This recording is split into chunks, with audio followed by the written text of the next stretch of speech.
We've gotten very used to the internet. We're constantly sharing information about ourselves and our private lives.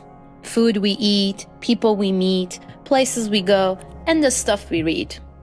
Let me explain it better.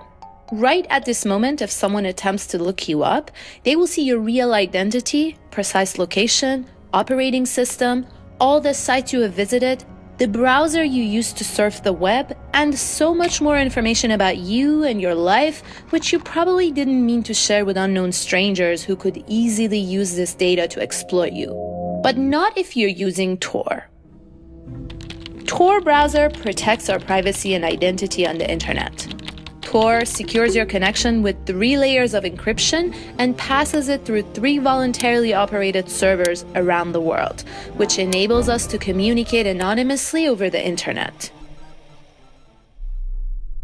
Tor also protects our data against corporate or government-targeted and mass surveillance. Perhaps you live in a repressive country which tries to control and surveil the internet. Or perhaps you don't want big corporations taking advantage of your personal information. Tor makes all of its users to look the same, which confuses the observer and makes you anonymous.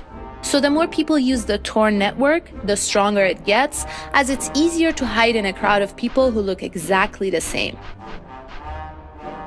You can bypass the censorship without being worried about the censor knowing what you do on the internet. The ads won't follow you everywhere for months, starting when you first clicked on a product.